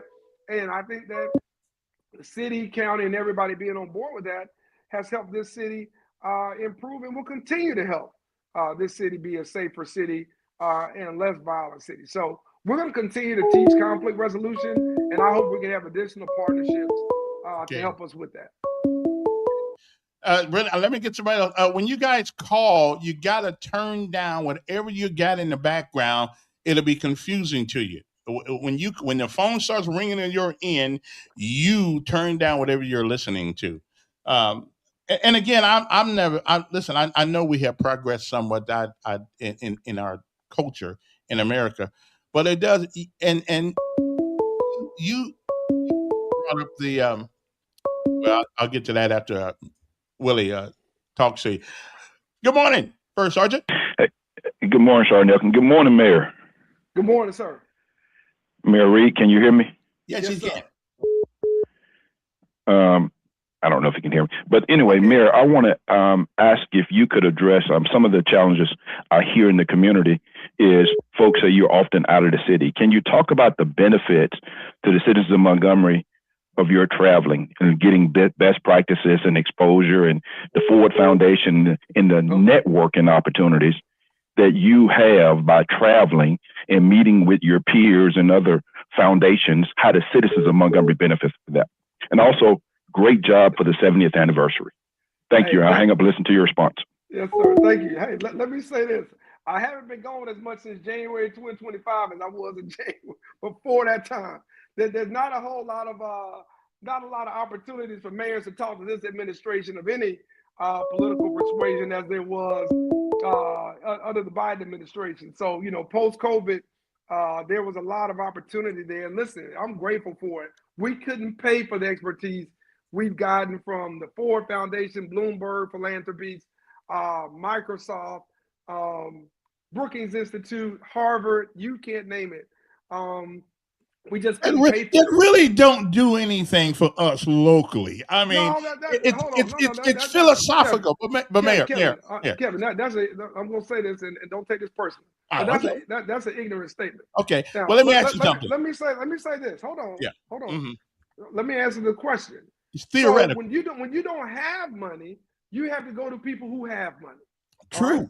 So when you don't, and Montgomery and let me say this, Central Alabama as a region is the poorest region in the state, in which is one of the poorest states in the country. But why is that? We're the poor because of, that's a whole nother conversation. Policy, education. There are a lot of reasons why that is. You don't have time for me to get into that, but I'd be more than happy to come and speak to it. But they're self-inflicted for the most part, especially education. They're self-inflicted. Well, hey, Kevin, we didn't pass a lottery in 1999. Would have brought additional revenue. Georgia had just passed theirs in 1990. I think we can see the difference from the 90s to now. We didn't pass a property tax increase under Bob Riley called Amendment 1. South Carolina did. I think we can see the difference in growth from the 2000s to now. So yes, it's self-inflicted because we have a loser's mentality. But I don't have time to do that. I want to make sure I answer the caller's question. Mm-hmm. And when you don't have resources, then you have to go to people that do have the resources to help the community. So for us, we aren't content. You said this. We aren't content living in the past. We want to be a city of the future. So in order to do that, that means you have to build the relationships with the federal government. You have to build the relationships with Wall Street. You have to build the relationships with Silicon Valley. You have to build the relationships with corporate America. Well, give me some direct benefit that has helped Montgomery having those relationships with those people. Give me some direct benefit that Montgomery has prospered from. Well, one, you don't have the planning that we have for North Montgomery without the Mayor's Institute for City Design. We've been planning that since I've been here for 34 years. No, you haven't. Yeah, we have. You don't have the white paper expertise on that. Okay, that's number one. Number two, okay, let me give you the better. Let me shut this down. How about $36.6 million we got from the Biden administration for West Montgomery? Okay, getting our money back is not a benefit. No. Don't try that little thing. That's our money. That's our money. $36.6 million grant, the largest grant in the city's history. Why don't I just drop the mic on that? Well, and I think you should, but we're still trying to get sewage. We're still trying to get sewage in certain neighborhoods in Montgomery. Listen, and we're going to continue to do that. We've been talking about it for 30 years. Hey, Kevin, hold on. Yes, sir. The caller asked, and I was answering his question about traveling to expose the city and bringing back resources and revenue and things that we don't have. We brought back $5 million in grants for small businesses. All right, we did not have that. We brought back from Heartland Ford, which is affiliated with the Walton Foundation out of Bentonville, Arkansas. We brought back Pebble grants. You're asking for direct advice. to small businesses, in particular women small businesses that we had in this city. Direct benefit. All right. Brookings Institute laid out our plan for small business investment in Montgomery that we had never had before. McKinsey and Company laid out the plan for economic growth in the city, mapping income by age, by race, by household value. We had never had that. Well, listen, we got a lot of planning going on. That's for sure. No. Hey, Kevin, you have to have, I mean, listen, I guess if you go to the doctor, Kevin, the doctor could cut open your hip, but you might say, I came here for my heart. Well, he's going to say, look, I cut open something. So do you want the doctor to have a plan and know what it is, or do you want to just start cutting? I mean, so you can't say that when we're talking about the Gates Foundation and we're talking about, you know, all these partnerships that we have, that they aren't paying off. Politically, politically, I hear what you're saying, but politically, don't pay. Hold on, no. Exactly. Time out. Hold on, I got to get a TO. Politically, it doesn't benefit you. They tell us that from day one because people want their trash picked up, people want their streets safe, they want their streets clean. So none of this benefits us now politically. But talk to any growing city, talk to any growing region, from Greenville, Spartanburg, South Carolina, to Raleigh, Durham, to Richmond, Virginia. Talk to any of them, and these are things you have to do to lay the foundation for government, the private sector, and philanthropy, including others that in other spaces, to understand where the issues are and how to solve them. And better yet, who to partner with. Hey, Kevin, I wish I was the mayor of Plano, Texas sometime. They ain't got to worry about no money. They got more money than they can count. But we're not. I'm born and raised in Montgomery, glad to be the mayor here. But when you don't have the resources, you have to build relationships to bring those resources back to help you really create the change that the people want to see. But it is a long process. Oh, okay, man. Okay, I'm in the wrong. Okay, and so it doesn't always benefit you in the now. So this isn't just about politics. And so, you know, I can go get you something cheap and give you that and say we're doing something, cut a ribbon tomorrow. Let me see who this is. All right. Good morning, Brenda. Hello. And by the way, Okay. when I'm traveling with these turn that down. Listen, you didn't when I'm let me traveling to these finish. places, Okay, you know, you just when I hung go up. What the mayor? I'm gonna tell him what the question is. If he can jot it down, okay? Okay, go ahead. Okay, hold on. Okay, why can't the city of Montgomery form a consortium of 501c3s and other organizations that receive monies from the city? And the facilitators would be be over it from the city. How successful has the violence intervention office been? It seems to be ineffective and worthless. When will we address the departure of police officers? There is a major problem in that organization. Has a feasibility study been done? Okay, I got other people now. I got other people. Okay. Let him and I answer. want to remind you that the Coliseum itself has been a failure for years. Okay, well, let him get, you know. Which one you want me to take on that one, Kevin? Just take any one of them you want. That was a lot. The police department, you said you got more people, 1,000 applications for the police department? 900 in the queue. Okay. They won't all make it, but yeah, it's great to have that pool for sure. We're going to do a pay study to look at a pay increase. To be the second time in 6 years. They making enough money already. They making good money. They making good money. I'm gonna let you tell them that, but okay, I'm gonna keep going. Well, you have to do that because the pool of police officers is short. I mean, it's not the job. There are more options. It's like teachers. There's more options for people to make that kind of money now than it was 30 years ago. So people keep saying, well, it wasn't like this in the 90s. You didn't have these kind of jobs making this kind of money either. When I can be an Amazon delivery guy dropping off a package at my house, making similar money. Okay. So that's going very well. She also asked another question about the Office of Violence Prevention. I think the Office of Violence Prevention has been well, it hasn't prevented violence. Well, listen, nobody says it's going to eliminate violence, Kevin. Y'all named it. Officer of Violence You Prevention. said it had prevented violence. You don't know that. Again, that's another ignorant statement. Kevin, you on a roll today. Okay. You don't know no better. Okay. You don't know how Do we still wait a minute? Do we still have violence? Yes, we don't have as much. I give you 2 years worth of stats, and then all your right wing commentators. But those are just to the bring killings. the Fox News talking points from everything they have. Yeah, those are just killings, though. That doesn't mean that's not killings. Hold on, no. I'm looking at the record here. No. That's violence. That's aggravated assault. Those are part 1 crimes. That's not just killings. I wish our killings were down by 25%, and we're working on that. But no, that's not. And we got more to do when it comes to that. Some of that is with the judges. Some of that is with the legislature and the bail and bonds laws. Some of that is with permitless carry. So I hope that when the legislature comes back in session, you'll ask some of your good friends about some of those common sense gun reform ideas that we're proposing for them to see if they really want to pass that to make the community safer. Well, listen, I'm with you on that. This gun thing. Montgomery cannot have a law or ordinance say you cannot carry in the city unless you have identification on you. We are working on that. That something to that effect will be introduced in this session, and we're gonna see if we can get it passed.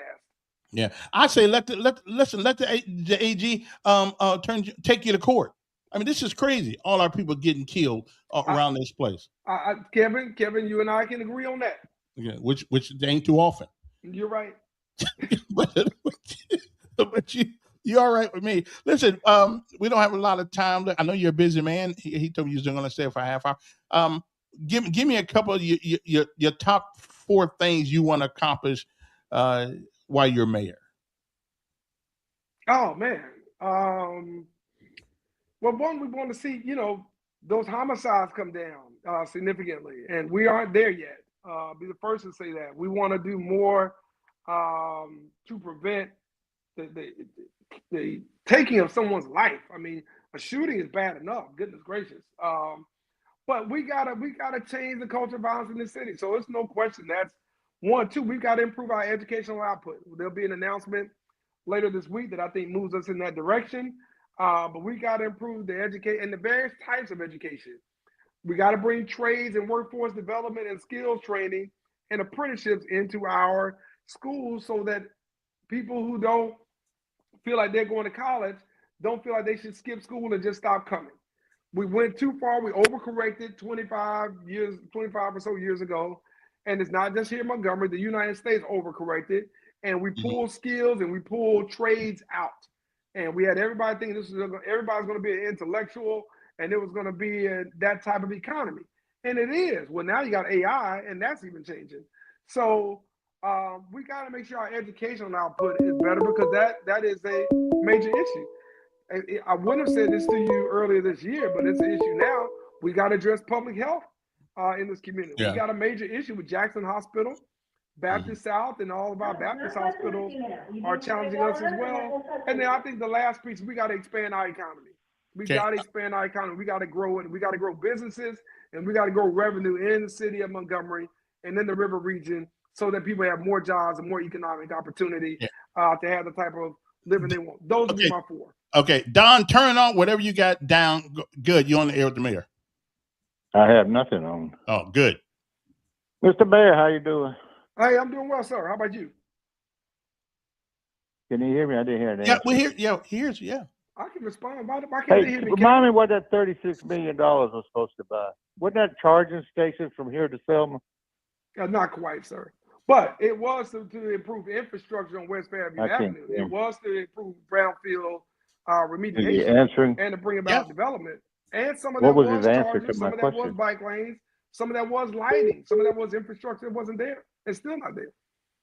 But that's been held up because, it was a DEI grant, so they said, Kevin. I didn't hear an answer. Am I supposed to? Well, I don't. Well, I'll tell you what his answer was in a second here. Let me tell you what he said. The $36 million we got. Now that he brought it to my attention, that it was about putting them electric service stations up and down 80 or something like that. But you said it was not going down 80. It was going down Fairview Avenue along with housing, mixed use housing, bike lanes, lighting, as well as improving the Wi-Fi in Greensboro area that does not have the same type of Wi-Fi that you have in East Montgomery. So why should one part of the city have great high-speed internet and the other part we can't get internet too? So that was a part of it, was certainly from the environmental standpoint to do that. And it was to do what the Doge inventor, I guess, wanted, Elon Musk, wanted was to have more outlets for electric cars, which are here, whether we want them to be or not, and to make sure that those type of investments don't just go to certain neighborhoods and certain communities. So it was all of those things. But like I said, that's been hung up since we got a new president. And some people would rather us not have that $36 million. Which would also put people to work, by the way, right. To improve those things. Is it a cheap attack that you do, and not only you, people of your like-minded, it's a cheap attack to say that the president is all about race. I think philosophy plays a big part in politics. What you believe in, okay? Republicans and Democrats don't believe the same thing. Okay? I mean, not on the Hey, Kevin. But y'all run a race thing. Kevin, when you have a president who says, when I see a black pilot, I wonder if he's qualified. For those that say I've traveled with an Asian American pilot. In the last week and a half, I've traveled with a black pilot, a white female pilot. Are we gonna say that they weren't qualified? But you say it's not about race. He made it about race. Wait a minute. Did you know that the FAA went out purposely to hire people for the FAA that were intellectually disabled? Did you? Curse on your podcast. I know you said no. Look it up. They went out purposely to find people who were intellectually somewhat. I don't know what position they were in. I'm not saying they're flying airplanes, but if they're anywhere in that chain, people with intellectual disabilities, okay, that's a dangerous to the whole process. Hey, Kevin, let me say this. That's your Biden administration did that. Listen. We are going to talk about who's qualified in this administration. You can start with the Secretary of Defense. So you want to talk about a DEI hire? You can. Well, all I know is he kicked down doors and defended this country. So what? I didn't kick down doors. So what? So what? So what? So what? So what? People, listen. Wait a minute. Who are your administrations kicked down doors and defended this country? Well, listen. I would say I defended the country. I would say my parents defended the country. Do you want to talk about the domestic terrorism that we were just commemorating 70 years ago? No, okay, so see, those people started a different kind of army, Kevin. Those people started a different type of organization. Okay, listen. They just couldn't fight back. They just didn't have guns. They started against a militia right here in Montgomery, Alabama, which beat people, drag people off of a bus, set it on fire. No, wait a minute. Now I'm still black. I know about it. Okay. So 2 miles away from here. So listen, let's not wrap ourselves in the flag and act like that inoculates us from all issues. We got good veterans who've done great things. We got some veterans who didn't. That didn't just start. That goes back to the beginning of the Revolutionary War. Well, all right, true. So that's not new. So let's not confuse. I'm just saying though, but it's philosophy. It's political philosophy that the difference. Pete Hegseth over no CQ Brown, would you? You would not say Pete Hegseth is more qualified than General CQ Brown, would you? General Brown, wait a minute. If General Brown, and some of them generals have forgot their place in there, their job is not. Kevin. Their job is not to deal with politics. A straight question. You giving me a lawyerly answer. It's a political position. Pete Hegseth is more qualified than General CQ Brown. Yes or no? Hell no. Let me answer that question. Probably. You know good and hell well. You know. How many missions CQ Brown fly, Kevin? You want to make it about that? Well, I don't know how many. Listen, I hope he did his job. Hold on. You took it here. You gonna tell me that Pete Hegseth is more qualified than Admiral Halsey? You want to make it about the flag of who kicked in doors? You check Admiral Halsey's record in the U.S. Navy? But you know he's a Morehouse man, by the way, don't you? Yeah, I appreciate that too. Okay. You want to check Pete Hex's record? But the against problem Afro is Hoses? those right, but Come those on, Kevin. positions are political and not necessarily based on inexperience. The president had never been to war with anybody, but he can send people to war. Listen, Listen, it's I didn't want to political. go there either. When you say how many doors have he kicked in, I mean, but last time I checked, Trump had a bad heel when it was time for him to go to when it was time to go to Vietnam. well, So, a lot of people did. Hey, I understand that. Mm. Listen, I understand that. But I'm saying, let's not say it's not about race when we know it's about race. It's I said more Come on. about philosophy than race. I'm sorry, I just can't Come go on. along with the race thing. Listen, and for anybody who wants to hide their head in the sand and act like it's not, then that's on them. But don't try to get me to believe that. Okay. That's what, if you want to do that to make yourself feel better, that's fine. We just talked about 70 years ago. Guess what, Kevin? People 70 years ago in this city, in this state, and in the South said it's not about race. Do you know what they said it was about? Southern culture. It's about what we believe. But that was about what we race. taught. Well, It's not Southern about culture race. was about race back in those days. But I'm saying you can read the articles, you can read the editorials from the advertiser and so forth, and you will see. I'll be prominent leaders here now. Mhm. Prominent leaders, including city officials at the city of Montgomery. That's true. So I'm just saying. Hey, one more question before I get you off. The Whitehurst people, why did the city want to give them anything? Man, we had this conversation for the last 6 years. But we still haven't helped that family at all. The city of Montgomery took that man's life. Why is it? I don't deny that the city of Montgomery took that man's life. And they're responsible. So why haven't we given them? There are a lot of legal reasons why that hasn't resulted in a financial settlement. And Kevin, to be honest with you, I don't know that it will. I just don't know that it will. Okay. There's a lot there. That come out. You the one just brought it. Wait a minute, you the one just brought it 70 years ago. This was 50 years ago when they killed him. When the Montgomery police killed a black man in the city of Montgomery, and for some reason we can't seem to help them. Well, Kevin, I think every situation has its own unique circumstance. Murder is murder. They murdered the man.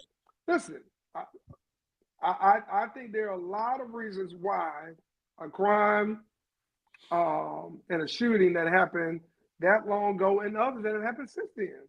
When we forget about some of the other cases. Y'all took care of a couple of them that happened since then.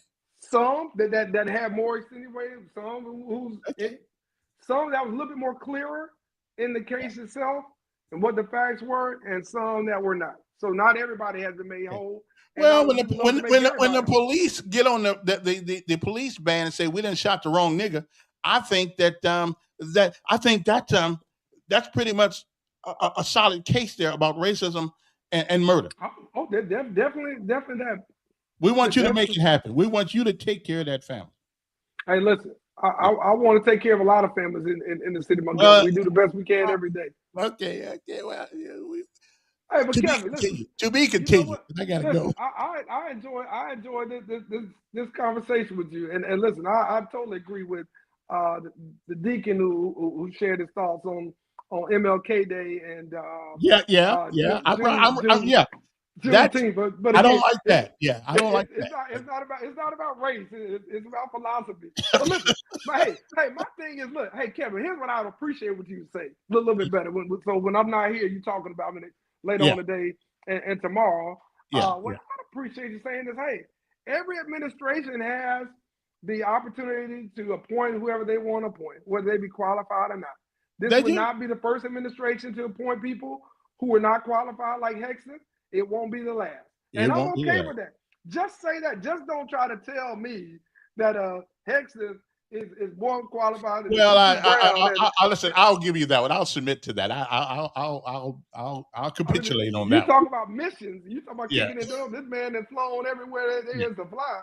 But he did his job. He did his job. That was his job. And listen, and a lot of great men and women do that. But don't single out the women and don't single out certain people of a certain, background and then say it's just philosophy. Okay. It's a little bit different than that. So, Mayor, I gotta go. Don't run from me now because you've been. Well, I gotta go. Time's up. I challenge you. I'm just saying. Okay. Let's come back at the beginning of the year. Everybody have a Merry Christmas. You too. Happy New Year. And we'll be back in 2026. Hopefully. Thank you, sir. Thank you. And hopefully after 27, huh? That's right. That's right. Bye. See you later. All right, then. Listen, I know a lot of people want to get in on Mayor. Evidently, you guys can't hear the call. I mean, I heard you quite well, actually. Come to think about it. Anyway, I say it's still more about philosophy than race, but that's just me. That's just one black man's opinion. Let me see what else is going on. What you say there, Chuck? Out there, if there is a God, where's he at? But I'm waiting him to come and save you. Okay, it's not about race until Jesus comes back. Okay, Democrat politicians promise payback.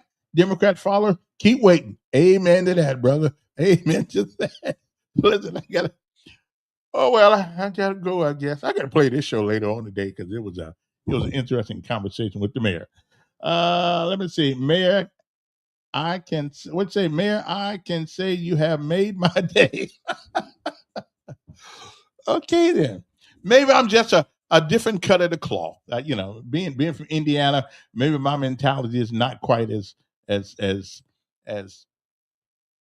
well. It's not quite as, I don't know, as saturated with the possibility that everything that happens is about race. But hey, listen, not from Montgomery, Alabama. Y'all didn't change me yet. But I did go out on Notre Dame Stadium one day, right, Roll Tide. So I've been here a little while. Anyway, we got to go, but hopefully we'll see. But we're going to play this one later on. So y'all can tell your friends we'll play this one later on tonight, later on this afternoon. So people can listen to me and really whoop up on the mayor. Okay. I really didn't whoop up on the mayor, but I let him get his piece out. Anyway, got to go. Have a great day, everybody. And wow, interesting. But hey, one thing about it though, I'll give. He'll give as good as he gets. So I like him for that. He's not intimidated by anybody. I can appreciate that.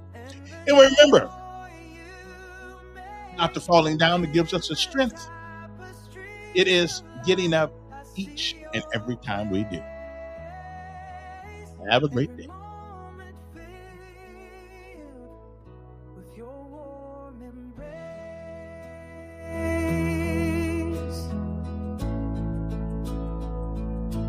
Through valleys deep and mountains high, your faith a beacon in the sky. Every trial